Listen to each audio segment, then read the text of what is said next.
the question is that if you're walking on a path, is it more efficient to walk straight, or is it more efficient to walk and take 1,000 side steps?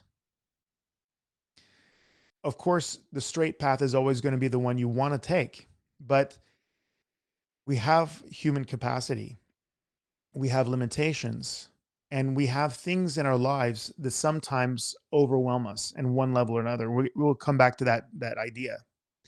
The second thing, so first we have this self-destructive escapism, but then we have the self-neutral, which you may or may not have thought about.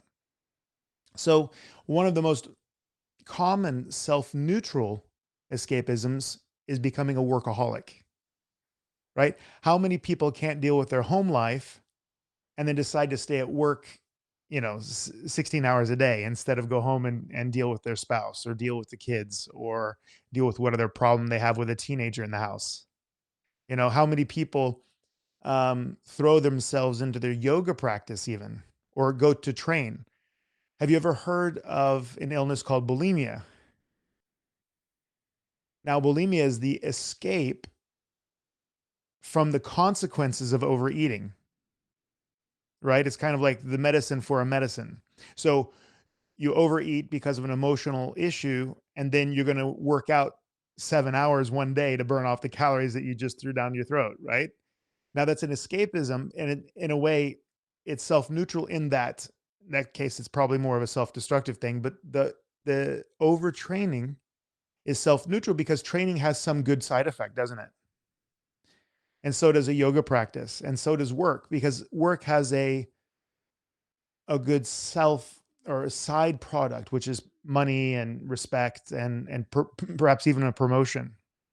And then the last layer, the most healthy way to deal with escapism, is what's called self-supportive. And self-supportive has to do with reflection, it has to do with inquiry, and it has to do with acceptance. So the first step that you have to take when you're in a situation that is overwhelming you, or a situation that you feel you need a break from, is you should ask yourself, why do you need a break? What is it about the situation that makes you so tired or so overwhelmed that you need to take a step back or take a step to the side? Any situation that continuously burns you out will be self-limiting. And what does that mean? Is it's not sustainable. So if I break my mind and I break my heart at work every single day, how long will I stay there before I'm burnt out?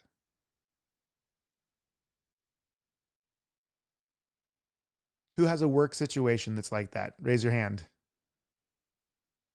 Right? Exactly. And the first thing is, those of you that raised your hand, my question to you is, do you know exactly why it's breaking you emotionally, or breaking you mentally, or breaking you physically? Taking a step back and saying, yes, it's something you have to do, but if you don't know exactly why it's putting you on the line, then what can you do to change it? Like Gurdjieff says, the first step of getting out of jail is realizing you're in jail. The first step to understanding why something's breaking you is to identify what it is in that situation that's not balanced. So you have inquiry and reflection. And the inquiry is, what is it about that situation? The reflection is, what is it about me that's not matching my situation? Right? So I remember I was working in a restaurant in America called the Wild Rose. And they probably are gone by now, so they're not going to sue me for saying this. And their whole idea was that the people who were serving water had to fill up the water glasses as often as possible, because the manager had the idea that if you filled up the water glasses, that the people wouldn't go to the buffet as much and they wouldn't eat as much. So he would save money on the basically he would save money in the restaurants. His big money-making scheme was. And of course, my idea working there was that they were gonna have the best possible experience in the restaurant. So I didn't feel really good working with this guy because he was always about trying to get as many small people to come in and pay big money for the buffet and eat as little as possible. And he tried to not allow larger people in, or he would try to hurry large people out of the restaurant, and he would say, it's not all you can eat, but it's all you should eat. And, he was always messing with it, just try to make an extra buck. And I just didn't feel good about being there. So it was something about myself that didn't rhyme there. So that was the self-reflection that I couldn't make myself fall into line with it. You know, the inquiry was I didn't think that that guy was very ethical and wonderful to work with. So I realized that that wasn't a good situation for me. But I've also been in situations where it was basically a capacity problem, that I felt that I didn't have the capacity to deal with the workload. So I didn't think that the workplace was bad, but I realized that at that time I didn't have the routines or the inner flexibility and strength to stick with that job. Right? Have you guys actually gone through this conscious process of working with your workplace? And then we have acceptance. This is a very important thing. In the integrated human, we often talk about having a clear mind, a heart filled with unconditional love, and a body that can respond.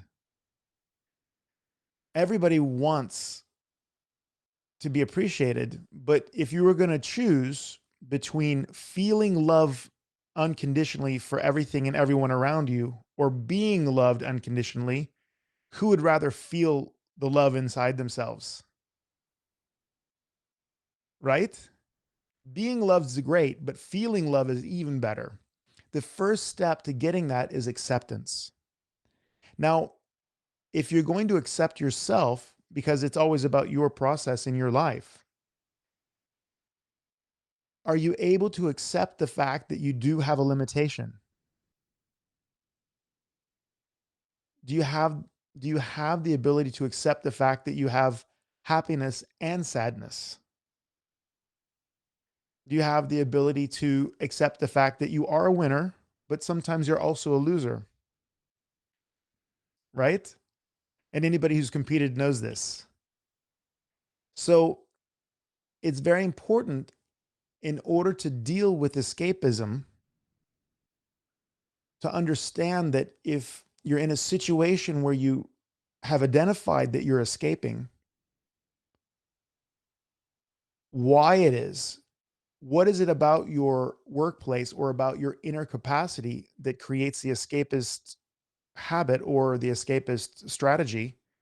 And then, first of all, accept the fact that you are escaping. If you were to think just one moment, who here can think about two situations in their life where they're escaping every day?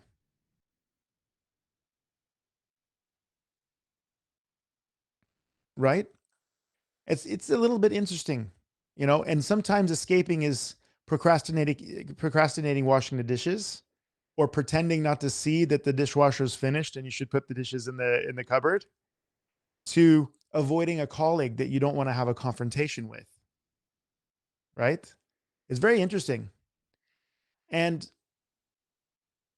we have escapism as a way of finding some kind of hormonal, chemical, emotional, and mental balance. Now, your brain's very interesting. When you're happy and you're successful, your brain releases dopamine, right? And everybody realizes that, oh, that's dope. Dope is good, right? Dope is good. So dopamine, it gives you the feeling of satisfaction, love, at home, right? So when you are in a troubled situation, when you're out of balance emotionally, you are by definition also out of balance chemically in your body. So your brain's very smart. It's going to push you to try to get yourself some quick gratification, right? So If you like to game or you like to drink or you like to take your prescription drugs or whatever you're doing, then that's only to give your brain the opportunity to produce dopamine. Is it more healthy for you to try to find external ways of producing dopamine, aka escapism, or is it better for you to learn how to generate dopamine flushes in your brain by yourself without external stimulus? Of course, if you could give yourself the feeling of feeling great and feeling at home and feeling well, you'd do that, wouldn't you? So, how do you do that? Well, first of all, you have to start gearing your emotional body. You have to start learning how to trigger the feeling of love, triggering the feeling of acceptance for yourself and the things around you so that you don't get pulled out of that good feeling, that good state inside. Now, there are technologies to do that, and we'll talk about that in a little while. Okay. So, who here's heard about the marshmallow test, right? Yeah, Cinda has. So you have bunches of kids, right? And you ask them, I will give you a marshmallow, bam, and you can eat it right now. Or you can wait 10 minutes and get two marshmallows, right? This is delayed gratification. Delayed gratification is also one of the strongest indicators for success in life. The children that are able to stick with the discomfort of waiting for the treat and get two marshmallows are also the ones that can stick with their personal process without pulling the eject button. And as adults, we know that any process that's worth the work is going to give you satisfaction when you complete it. But does it usually happen over 10, 15 seconds or even 10 minutes? Or becoming a world champion takes how long? Right? Sometimes it takes 10 years, sometimes it takes 20 years. So the process of staying the course is so important, and staying the course with as few side steps as possible is of course the key. Now this seems like a very obvious thing, but how many of us make the mistake of falling into our escapism patterns, right? So in general, people think of things like gaming, or they think things like alcohol as something bad. I want to tell you a story now about one of my really good friends and athletes that decided to give up everything that was alcohol and drinking in order to become a world champion. That was his discipline. He was going to do that for himself. That and you would think that, well, if you want to be a high level athlete, of course you want to, of course, cut alcohol because alcohol is not good for your health. True or not true? Well, in excessive amounts, that's true. But once or twice a year, he would get together with his father and they would buy a really expensive bottle of wine and they would sit down and they would enjoy that thing and they would drink and talk about life and philosophize and love on each other, and that was it. Now, this was kind of like a ritual, like a family ritual between the two of them. And in the period where he was becoming a world champion, the stress was quite high, and cutting out this beautiful ritual with his father also cut out that contact with his family, contact with his heart. So in a way, him cutting out the alcohol, of course, is in a larger sense a good thing, but this whole idea that he could have had that one bottle of wine with his father and not risked his world championship, couldn't he? And that's why it's very important to understand that whether it's self-destructive, self-neutral, or a supportive habit means something. And just because it's alcohol or just because it's gaming doesn't mean it's bad.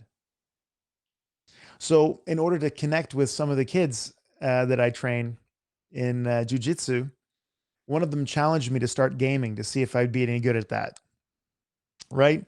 And I'm like, oh, seriously? They're like, yeah, you're always talking about being an achiever and doing things right. And, you don't game. Let's see, if you were in the gaming world, you'd see how tough it is. So I picked up a game and I started gaming. And within a month, I kind of had a little bit of a handle. Within 6 months, I was starting to get pretty good. And then after a year, I was on the best team in Europe in this game and competing and winning money gaming. And I asked him, so are you making money gaming now? And he's like, no. And I said, well, why not? What's the issue? And he's like, well, that's how I disconnect. That's how I take a break. And I'm like, well, okay, so it's your break thing, right? You wanted to see if I could hang with the gamer guys. So my question to you is, what other things in your life are you disconnecting with? Can you continue to work on yourself and work on your mastery in life as you take a glass of wine or as you play a game of Call of Duty or Tactical or whatever you play? My question to you is, can you be present even when you're taking a break? Because if you're present and still working on your self mastery as you're taking a break, then it's a break. But if you're doing it unconsciously, that's escapism. Does that make sense? So I can play video games, which seems like a huge waste of my time. I can play video games, but if I'm doing it from the perspective of doing inner work, of mastering a skill, mastering something, it's not that gaming is going to be important for my life, but learning the process of mastery and training the process of mastery is something I can apply where? Everywhere, right? So, my question to you is that if you know that you're doing something to escape, now raise your hand if there's something you know specifically you use to escape, right? Right? There is something we do, whether it's eating Ben and Jerry's or I don't know what, I'm just going to say that we all have it. The first step to releasing the addictive part of this is to be conscious while you're doing it and try to apply some kind of self mastery or skill to that escapist activity, right? Why is that? Because if you're going to escape by watching Netflix, what will happen is if you disconnect and become unconscious, how many hours will you watch? Right? On average, 4.5, right? Yeah, exactly. But if you're conscious while you're doing it and you're trying to apply some kind of mastery or learn something from the process, you automatically become aware of how much you're doing it. Does it make sense? So I turned my gaming session into a mastery session for myself. So can you turn your Ben and Jerry's eating into a culinary gourmet experience where you're going to start tasting different kinds of Ben and Jerry's to break them down by taste and category? Right? And you're like, hey, but then I don't get to relax, right? Yeah, you can relax eating. It's still eating ice cream, isn't it? It really is. But to break the cycle of escapism in an unconscious way is also useful to break addiction, because almost all addictions are the second step after an escapist. Oh, I'm stressed out at work, so I'm going to go home and I'm going to take a drink. I'm going to get a glass of wine. I'm going to sit down with a beer. And does it usually start with one beer or one glass of wine a night and then turn into two for most alcoholics? Right? I'm just saying, interestingly enough, the addictive behaviors often come as a result of escapism, because escapism gives us a short path to what? Dopamine, right? How dope is that? So, how long are you willing to stay in an uncomfortable process before you eject? That time is equivalent to your success in your everyday life. How long can you work without an obvious reward? Training your body to release its own dopamine, not based on an outside thing, but more based on an internal process, then you can be happy all the time, even though you're working your fingers to the bone if you want to get something. You can be happy with that work. Now, who here was on the the webinar where we talked about taking the small win, right? Taking the small win is one of those great ways of looking into a process. Oh, I'm only going to be happy when I've graduated from college. Okay, so how often does that person get to be happy? Every 4 years, right? I'm going to be happy when I finally get the new job. Okay, well, maybe the new job doesn't present itself for 2 years. So you're going to wait 2 years to be happy? Or are you going to find 1,000 small ways to be happy on your way to getting the new job or on your way to graduating from college? Who here is good at giving themselves satisfaction, happiness, and love for the small things that they achieve and do every day? Nice. Nice. Got a few of them. And I'll tell you that your body and your brain are very happy with that. And that is one of the great life skills. Okay. Taking the small win. Now, what happens when you're confronted by a situation at work where a person disagrees with you and you're wrong?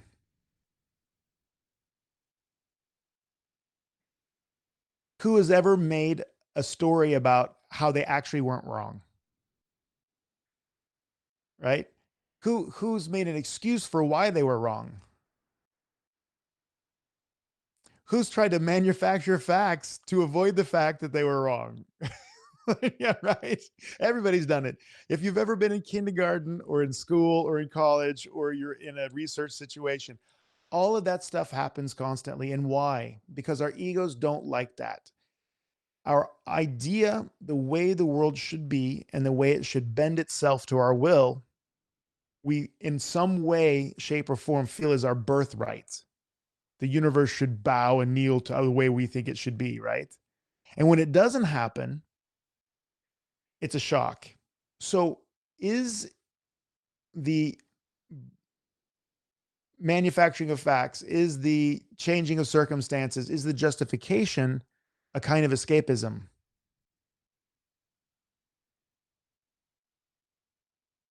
Is it or isn't it? It is, right?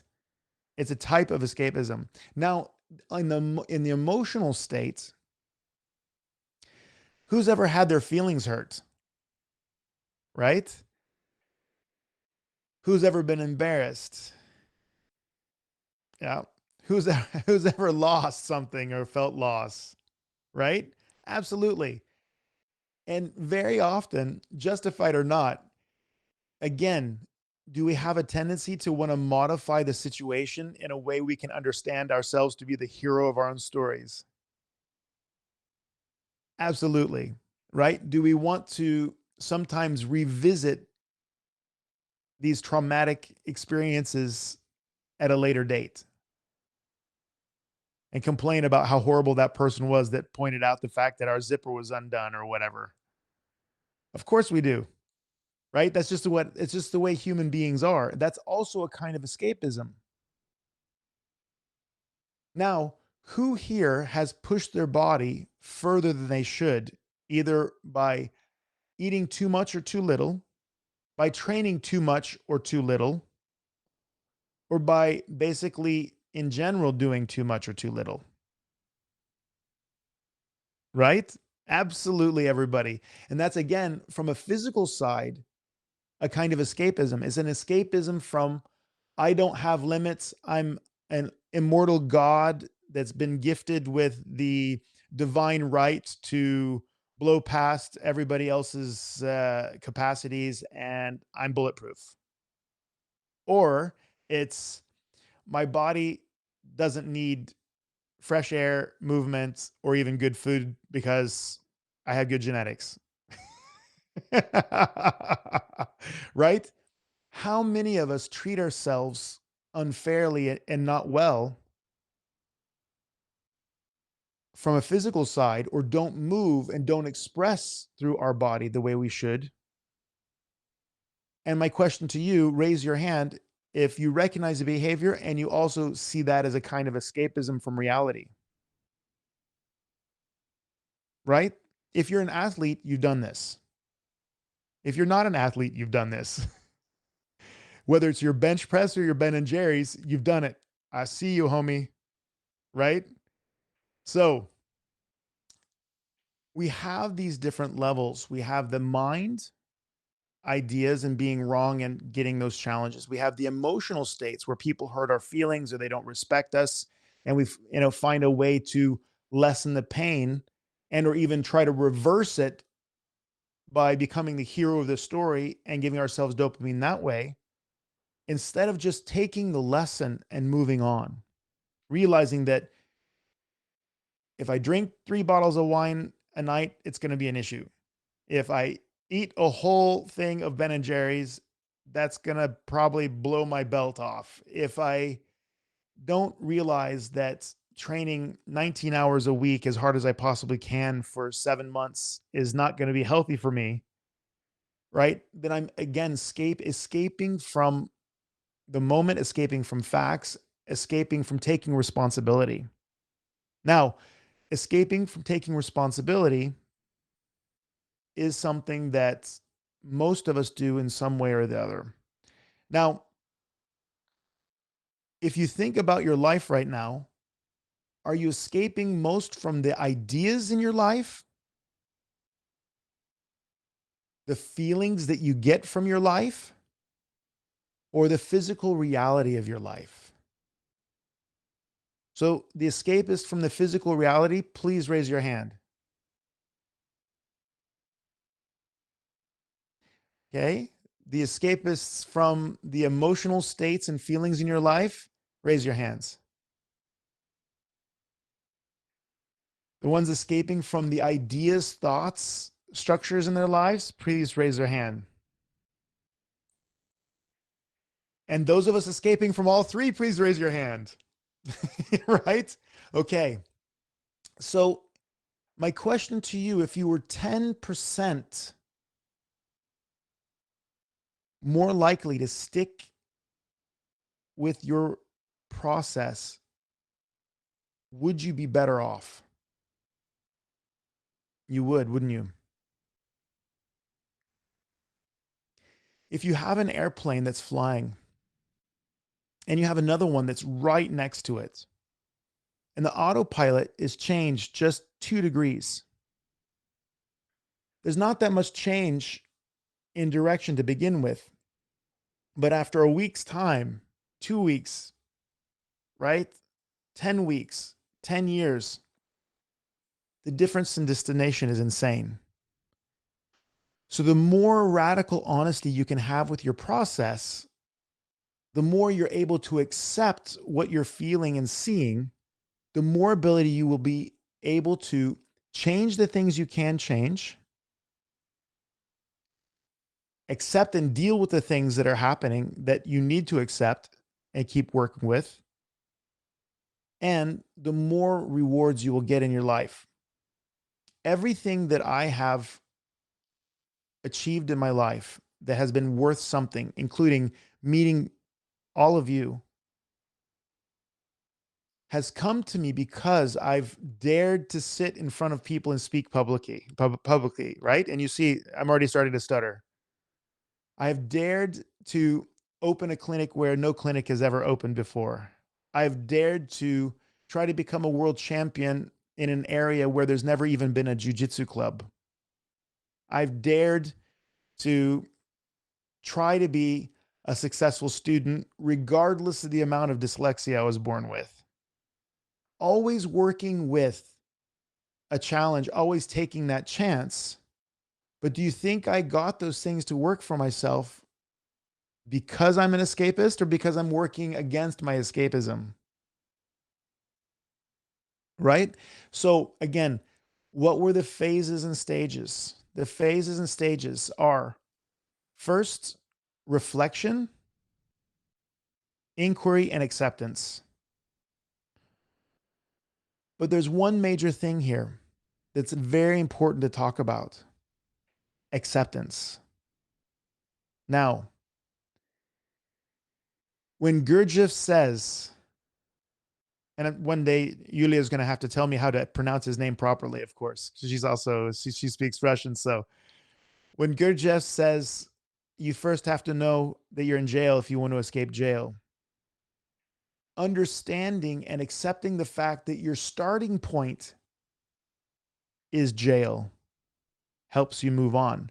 Acceptance of the fact that you're in jail doesn't mean that you have to stay there, does it?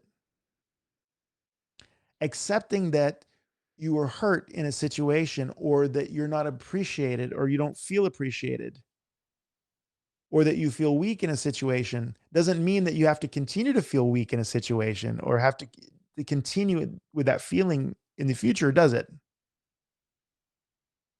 Have you ever had somebody insult, or you felt insulted by what somebody said and then later not felt insulted when they said the same thing? Of course. So the first stage of changing your internal climate is the idea of acceptance, the idea of moving towards unconditional love.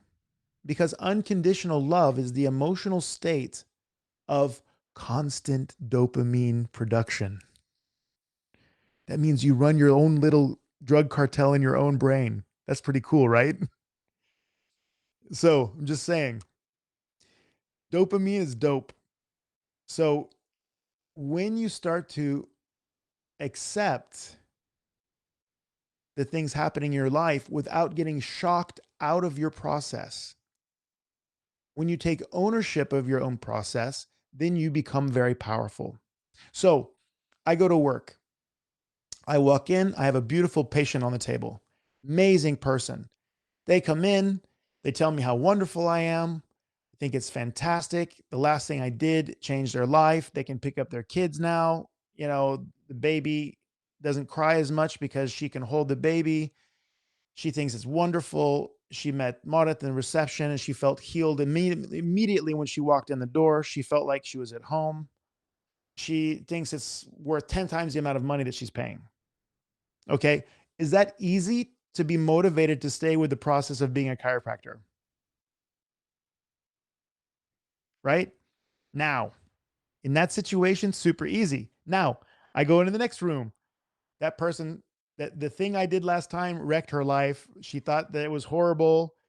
She's paying way too much for this treatment. She doesn't understand. You know, now she can't even put her socks on. Um, I smell bad. Marta looked sideways at her and made her feel cheap. You know, she slipped on the ice walking in. Now, my question to you is that is that going to be easy for me to say, you know what? I think I need to go game some, or I need to go take a drink because this sucks. This sucks, right? My question to you is, what are the triggers in your life? What has to happen in your life to make you pull out of your process. So my process is being a chiropractor, right? My process in the office is to be a chiropractor, and I love doing it. I love it. But do you think I want to stop being a chiropractor because I have 700 positive patients and one negative one? No, but if I had 699 negative ones and two positive ones, mm, should I start reflecting? Should I do some inquiry as to why I'm not successful with those other patients? And should I accept the fact that I suck? What do you think? What do you think the answer is? Of course, because if I'm not making anybody happy doing what I'm doing and I'm not going to be successful and I'm dependent on it, do I need to first accept that that's what's happening? If I deny it, try to escape it, try to backpedal, try to make a story about how bad these people are and they don't really appreciate good treatment and all that stuff, am I actually helping myself? No, no, right?